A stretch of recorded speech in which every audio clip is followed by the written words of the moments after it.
Hello physiotherapist বন্ধুরা, আজকের ভিডিওতে আমরা জানব এমন এক আন্তর্জাতিকভাবে স্বীকৃত থেরাপিউটিক কনসেপ্ট সম্পর্কে যা ব্যাক পেইন, নেক পেইন এবং মেকানিক্যাল মাস্কুলোস্কেলেটাল সমস্যায় এক সত্যিকারের বিপ্লব ঘটিয়েছে।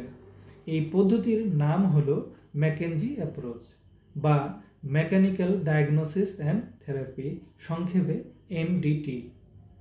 চলুন জেনে নিই এই অ্যাপ্রোচ কিভাবে কাজ করে এবং এর মূল দর্শন কি এবং কেন এটি আজকের দিনে প্রতিটি ফিজিওথেরাপিস্টের জন্য অপরিহার্য।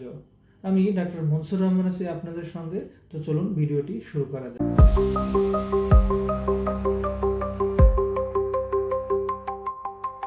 ম্যাকেনজি অ্যাপ্রোচ হলো এক বৈজ্ঞানিক পদ্ধতি যা অ্যাসেসমেন্ট, ট্রিটমেন্ট এবং পেশেন্ট এডুকেশন এই তিনটি স্তরে কাজ করে।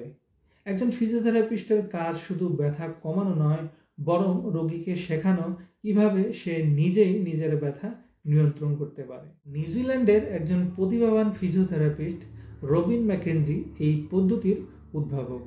1950-এর দশকে একদিন এক রোগী ভুলবশত প্রোন অবস্থায় অর্থাৎ পেটের উপর শুয়ে কিছুক্ষণ থাকার পর তার কোমর ব্যথা আশ্চর্যজনকভাবে কমে যায়। এই ঘটনাটি ম্যাকেনজির নজর কাড়ে। তিনি লক্ষ্য করেন স্পাইনাল পজিশন এবং মুভমেন্ট ডিরেকশনের সঙ্গে ব্যথার একটি গভীর সম্পর্ক রয়েছে।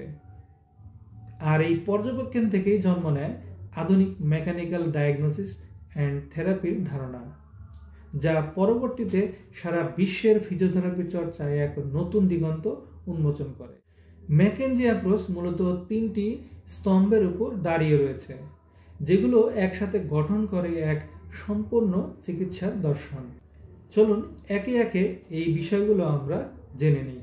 এর মধ্যে 1 নম্বর হলো অ্যাসেসমেন্ট তথা ডায়াগনোসিস।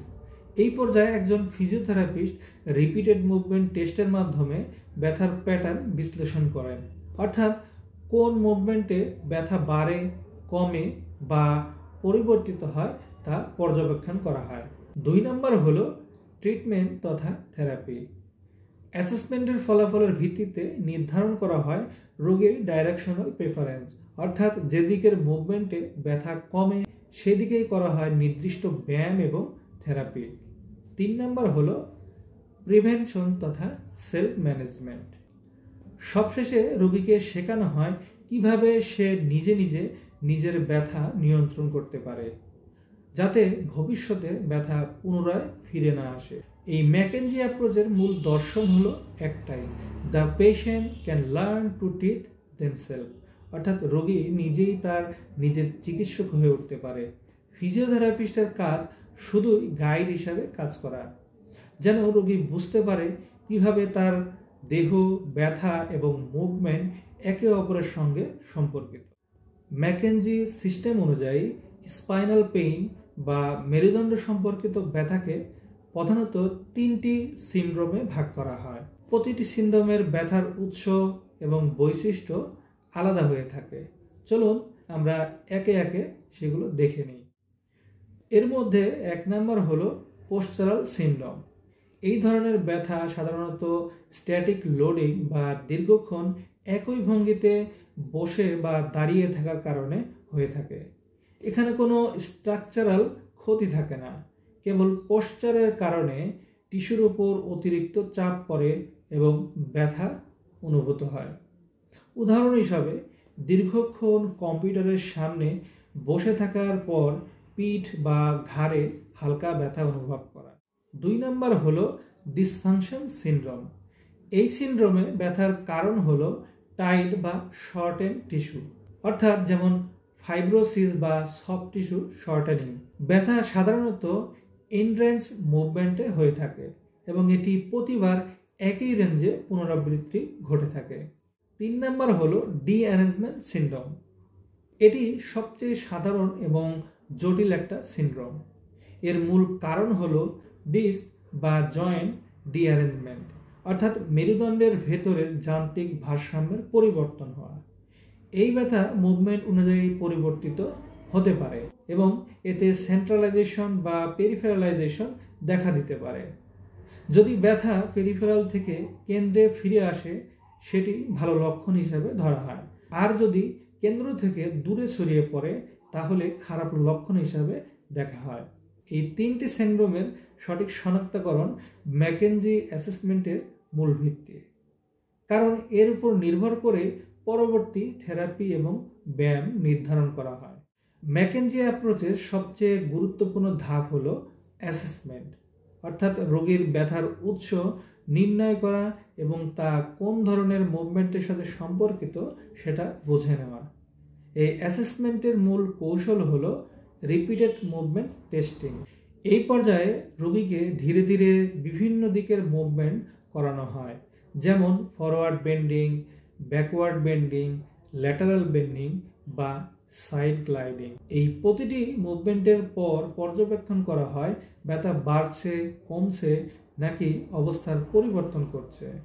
যদি দেখা যায় কোনো নির্দিষ্ট দিকের মুভমেন্টে ব্যথা কেন্দ্রের দিকে ফিরে আসে, অর্থাৎ পেরিফেরাল পেইন যেমন পায়ের দিকে ছড়ানো ব্যথা ধীরে ধীরে ব্যাক বা স্পাইনের দিকে কেন্দ্রীভূত হয়, তাহলে সেটি বলা হয় সেন্ট্রালাইজেশন ফেনোমেনন।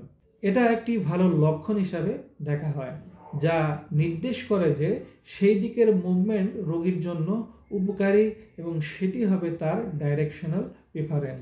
অন্যদিকে যদি কোনো মুভমেন্টে ব্যথা কেন্দ্র থেকে দূরে ছড়িয়ে পড়ে, অর্থাৎ পেইন পেরিফেরালাইজ হয়, তাহলে সেটি হলো নেগেটিভ রেসপন্স এবং সেদিকের মুভমেন্ট তাৎক্ষণিকভাবে বন্ধ করতে হবে।